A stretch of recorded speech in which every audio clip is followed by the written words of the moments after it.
Kamala Harris voted 6 things that are going to pull the Trump and the GOP administration apart. We're going to watch it. We're going to watch it all break down, listen to everything. You're going to feel 1,000% better, and share this with your friends and family. Number one, he's falling asleep. He's not in good health. He could die before the end of the year, but he could die anywhere between now and 7 months from now, okay? But he may not make his birthday in June. Who knows? Because at this point, he's going down. He's not listening to his doctors, from my understanding.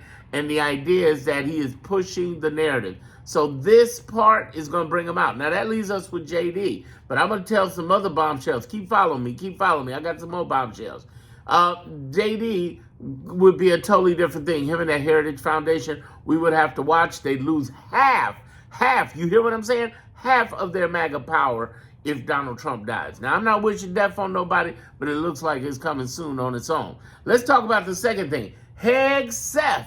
Hegseth is screwed. He is screwed. I don't care how much he tries to throw the admiral under the bus. Everybody knows he made that decision to kill those people, and now they're being seen. The reason this is powerful to look at is because actually there are GOP people who would never have before looked at this, who are saying, no, we got to do something about this. This is war crimes. That and Signalgate. I've been saying that all year. Signalgate's going to get his ass. That's not going away. That's not going away. You know who else is going with him? Tulsi Gabbard and some other people. They're going to throw in there because they're part of that Signalgate. The only people who walk out of any kind of non-criminal anything are the people who are going to turn state's evidence. 70% of his cabinet going to jail, and 30% of them aren't, because they'll turn on the other 70%, okay? I'll talk about that at the end. Here's the other thing. Thing number three. Listen, this gerrymandering is bad news because the Supreme Court ruled against gerrymandering in Texas. But hold on. See, there's a bigger picture to this. We're winning the gerrymandering even if they do get to gerrymander in Texas. You understand? We're already winning. We already have states in play to beat them out in this gerrymandering, or at least come to a close stalemate. So whatever they're doing, because the governors and attorney generals have been waiting to do this gerrymandering in the Democratic states because they know that the Supreme Court is going to rule on the Voting Rights Act. And if they rule on that shit, oh shit, that means that the southern states that are red are going to try to gerrymander like crazy to take away the black and Latino vote. Here's the problem, and here's the good news. They're going to have a hard time with the Latino vote. You've been throwing thousands of ICE agents at them, and you think they voting for you are not going to vote? Shit. You've done us a favor. They did us a favor turning these ICE agents on. I've been saying that every city you go to, ICE agents are a blessing, and they are. Because doing that does nothing but turn a ton of heat on your ass. Oh, another thing regarding Hegseth. Let's take a step back for a minute. Hegseth has now, with this whole incident with these boats, has now officially lost the military. The military is out. They're done. There are people in droves trying to resign out the military. There are people who are at the senior levels. They're like, no, fuck this dude. In other words, when Trump tries to get the military on somebody, it ain't going to happen. Those of you who've been worrying about, oh my God, the military, insurrection, martial law, shit ain't happening. I said it in March. It hasn't happened since. Insurrection, military, martial law, shit ain't happening. It ain't happening, okay? So chill out. So again, 1, 2, 3. We've had Trump falling asleep. We've had this Hegseth incident, and we've had this gerrymander. Here's the fourth one that's brilliant. The grand jury said, no, we are not going to go and try or indict Letitia James. You didn't have your shit together. You didn't even know how to make a U.S. attorney in Virginia to do it. And now your second U.S. attorney in New Jersey, which you illegally did, has been struck down. No indictment of Letitia James. Boom! Mic drop. They're losing 70% of their lower cases, and no, they can't take everything up to the Supreme Court because 1% is what the Supreme Court deals with. Why do you think they didn't take on gay marriage? Oh, they would have loved to have taken that on. No, they would have loved to reverse that, but they are swamped thanks to Trump. Do you know we have 700 cases right now that are in just in immigration alone. There's another 700 for everything else. And out of those 700 immigration cases, 225 we won. They've been settled. And here's what I want you to know. 25 of those cases were Trump-appointed judges. We are winning, people. We are winning. It don't look like it because we're in a rough fight. We're getting beat up along the way. We've had losses along the way. And yes, over the next 3 years, whether Trump's here or not, we will get worse before it gets better. But we are in the fight. And if I look at these numbers compared to what I thought they might be in January, I'd say we're doing damn good, y'all. Hang in there. So let's go on to the next thing, which I think is amazing as well. Good old Mike Johnson is in trouble. He's going to be out. He's going to be out. There are already people ready to vote. They said if a vote happens right now, he would not be the minority leader. I don't know who would be, but fuck it. Let's get Mike out because Mike is trying to do all sorts of sneaky shit. So we want to get him out. He sucks. Whatever removes their membership, their leadership. I said this early this year. I said the more fuck up they have, the better it is for us. It's a happy celebration for us every step of the way, okay? There's some other crazy stuff going on too, where, you know, we're dealing with somebody, an administration right now that is not favored by the GOP. This is a wonderful bombshell when we have nearly 50 people out of GOP Congress not coming back. Speaking of which, Pennsylvania working hard like a motherfucker to primary Fetterman and get him out. He don't have a future. A lot of these guys don't have a future who've done this crazy shit, both on the Republican side and on the Democratic side. Them 8 cavers, they in trouble. Some are leaving anyway, but the 8 cavers are in big trouble. They're in big trouble because they've just stepped their foot into it. Oh, I got more bombshells coming. Just keep listening. They stepped their foot into it, and it's gotten bigger and bigger and bigger. Notice we've gone 7 minutes without me saying Epstein. Woo! I told you I had some bombshells. Let me tell you something. And ain't nobody ever told you this on the left. But they're piecing together Puffy stuff with Epstein stuff, with Trump stuff. Listen very carefully, all right? I got to talk between the lines because we're on capitulating ass YouTube with this. And at the same time, I also have to talk between the lines because, you know, again, social media don't want us saying this. I can only say this over in my private groups like my Clarity group. The link in the description and on the homepage. It's on sale during the Christmas season before it closes. It closes this year in December. Here's the thing I want you to understand. It won't open up to next year and there'll be more money. Here's the thing I want you to understand very clearly. That what is happening right now, what we're witnessing right now in this whole thing is a grooming Inc. Now, grooming Inc. means this. That means we're dealing with a society that's not just billionaires. It's not just Hollywood. It's not just Silicon Valley, Wall Street. This is everyday Main Street happening. People don't realize it. It's not just the super wealthy. It's the super creepy. And the super creepy happen in your PTAs, in your teen sports, in your teen ballroom dancing, in your teen pageants that happen. There's a society that grooms these kids and the parents groom their own kids to do this. Understand, there were parents out of that 1,000+ victims out of Epstein that knew what was going on. Well, what comes with Puffy is several of his people are connected to some of the Epstein. It's a society. Understand, Epstein files, and I know you want to know about them. We're going to get into that. Epstein files are just this small. They're like the stamp on a postcard in the New York. If New York City was sex trafficking, they would be the stamp on a postcard in the sub-basement of the Empire State Building. That's how big they are. They're not nearly as big as the whole industry that is worldwide. And it's not just billionaires, millionaires. It's everyday people in everyday society. It's in your neighborhood, my neighborhood, it's everybody's neighborhood. Stop playing like, oh, it's just somebody else in some faraway place. No. And where the Puffy connection comes in is that he's waiting to pardon Puffy. Trump is waiting for the right time to pardon Puffy. It's a chess move. Oh, he's going to pardon him. But he's waiting to pardon Puffy to do this. And maybe making him suffer a little bit because Puffy was on the Democratic side. But the whole idea is that he is part of me. You see who's been pardoning all year, right? Oh, Puffy ain't nothing compared to these motherfucking super thieves. But I want you to understand, in this whole play out, in this whole chess move that's coming, I mean, he's got an election coming up. He pardoned Puffy. Puffy may need to speak out for him to the black community to help him in 2026. He's being very strategic with Trump and his people.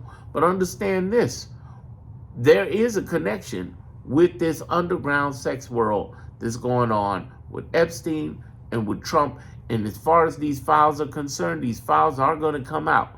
Here's what I want you to prepare yourself for about these Epstein files. Prepare to hear Trump and them try to redact it again. He's too comfortable right now. So right now, it tells us he's going to try to redact it and bullshit it again. Who let the cat out the bag that they were delaying it? Kash Patel, because he's stupid. So Kash Patel kind of leaked out, oh, we were delaying, blah, blah, blah. But yeah, when it drops, and if it's redacted, it's going to be all hell on them because Congress has already voted on both sides to get it out. Everybody said bring it out, and you're going to bring out bullshit for the fourth time? The fourth time? Oh, no, it's your ass. Somebody's going to find out. Here's the other thing. When I say somebody's going to find out, here's what they're not telling you on the news and everybody else. They already got the leak files. I'm not talking about the Trump administration. Of course they do. I'm talking about people on the left and right already got it, ready to leak. They want to see if he brings it out first. Why? Because if he doesn't, if he bullshits with those files, that's going to bring more pressure to him. That's going to get more pressure on him. That could get him out of office in a matter of months. So ain't nobody going to pre-leak those files. They're going to wait. But they got the files already. We are going to see the files. All right? If not before 2026, definitely early in 2026. Big prediction. Here's the other thing that you need to understand about these files. Once these things leak out, whatever he was big worried about is going to come out. It's going to hit his administration. Now, Kamala Harris voters, I want you to understand something very clear. The main reason we want these files out is so that we can get Donald Trump out of this. We can hurt him politically and pull him down, okay? We're going to get him. We're going to get him and pull him down. Yes, we're concerned about the victims, but understand this. Those are the main reasons, okay? Be very clear that if we can pull this guy away from this administration, hurt him, it's going to pull back his MAGA base. That's why I've been telling y'all, stop thinking about, well, what if he gets assassinated? No, we don't want him assassinated. First of all, I don't believe in violence. I do not encourage anybody to hurt anybody, period. But secondly, why make this man immortal? Why make him, we don't want to do this. We don't want to make this guy some sort of casualty to the cause and us all band together for Trump. No, we don't want to do that, right? We want to make sure that we get him while he's alive and he bleeds out. We want to bleed him out, bring him out of office, and when he's out of office, the states can go after him like Letitia James and go after him and break him down. Now, the thing with this whole Epstein, too, is that we're going to start seeing the connections that we didn't see before. Let me give you an example. Again, I brought up Puffy, but there's people in Wall Street, in the financial sector. I'm talking everything from Goldman Sachs to, everybody. Then there's going to be a section in there in Hollywood, yes, famous people. But let me explain the way I explain it to people in my private group. There's a white area that is open to the public. Everybody sees it. There's a gray area that's, kind of shady. Then there's the dark black hat area. And here's what I want you to understand. There are people who are assistants, luxury managers, people who deal with the high end in the white area, ain't doing anything illegal. They'll book a flight for somebody to go to Monaco and spend their time. Now, what they don't know, maybe in that Monaco plane, as they book their flight, is that they're going over there with some cash. And they don't know about the cash. The people on the flight don't know about the cash. But the cash is going over there. And the cash is given to someone. And when they go back, they're going to have some pills. Fentanyl, some blah. They're going to have some stuff. There's a drug trade there. There's a gun trade there. There's a Yes, sex trade there, men and women, or girls and boys, yes. And then there's a money trade. A lot of laundered money moves places. You get money in Monaco and get over to Switzerland in no time, or whoever. Same thing for a trip down to the Caribbean. You can move this around. So we're talking cash, guns are the least. But the number one, from my understanding, is cash, the drugs, and the people, human trafficking. And what's happening is that they're moving this stuff around. And it's not just Trump. Trump and the Trump family been doing it for decades. But it's a whole bunch of people. This has exists for at least 100 years in an international way. We're talking about every major city in the world this is moving around on. And within each one of those major cities and even small cities, you have this micro grooming going on. What is micro grooming? That means that within a community within a community. So as much as they want to talk in Florida about how horrible Epstein was, let's be very clear. It is not just Epstein. This is a system that was developed long before Epstein.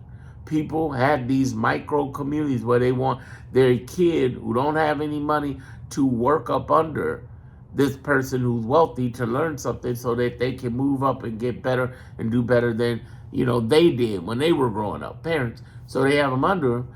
And there are women who have been, and people don't want to talk about this, but I'm going to say this carefully.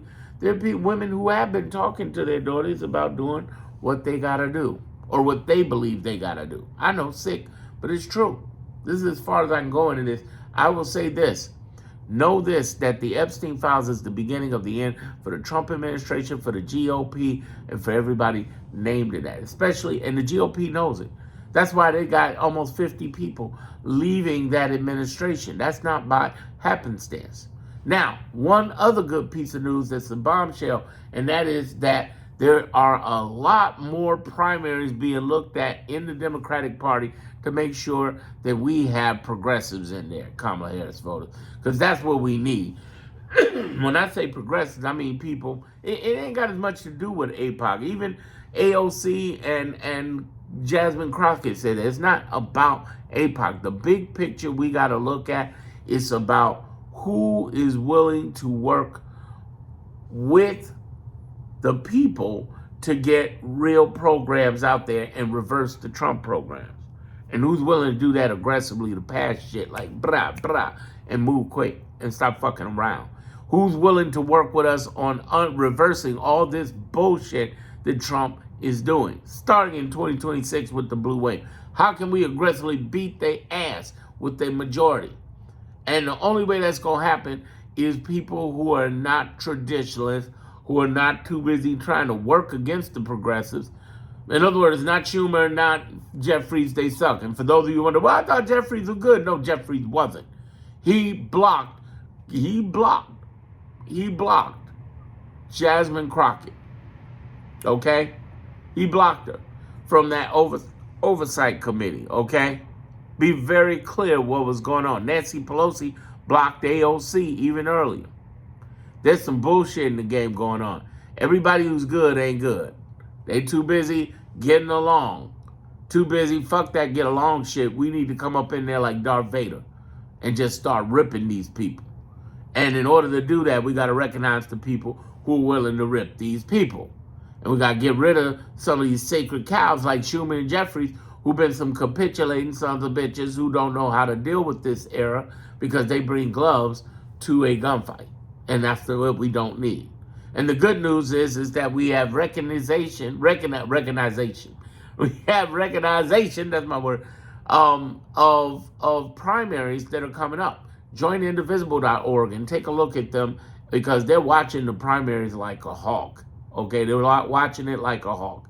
I want to say one other thing in closing, and this is important, that stop getting into all of these boycotts. Don't get me wrong. The Target boycott was on point. But this weekend Black Friday boycott was a bust. That's why you don't hear nothing about it hardly. And it's some bullshit. And I'm sorry, it's just bullshit. Because they don't have a key anchor to there. It's not that it was not a good idea. I know people felt like they needed to do something. But if you're going to do it with your best resources. See, the problem is There's a lot of people taking the money. You know, how can you get on YouTube, Facebook, TikTok, and Instagram and say you're boycotting when you're boycotting the very things that are paying YouTube, Facebook, TikTok, and Instagram? You get what I'm saying? It's not that boycotts are bad, but do them for the right reason. When Kimmel was hit with First Amendment and everybody jumped off of Disney and Paramount, whatever, and then when Washington Post got hit and everybody jumped off of that, that's a boycott. When everybody heard, oh, DEI, huh, Target. Okay, you go DIE. And black folks walked away. That's a good, I stand behind that. But just deciding to pick out a day and time is too short. It's got to be long term. If you're really going to do it, you're going to have to go in a cave. And that's not as effective. What would I rather see instead of criticizing it? What would I rather see? I would rather see us focus more on small businesses that really needed help. I would rather see us do something. I like the way that Mother Teresa talked about it. She said, I never attended an anti-war rally, but I will go to every peace rally. What can you do for the movement instead of saying, hey, we're going to hold back and hold their money back? No. They could put that same money into something else, into small businesses, into the movement, into your local organizations, because it's local nonprofits, local politicians, both state, county, parish, city, wards. Those are the ones who need help in fighting Trump. That's where his weakness is. Trump can't beat down the locals. That's why I keep saying every time you send some people, some ICE, some troops, it's a blessing, because those local groups get together and be like, in every city. That's what you can do. Check out my next video.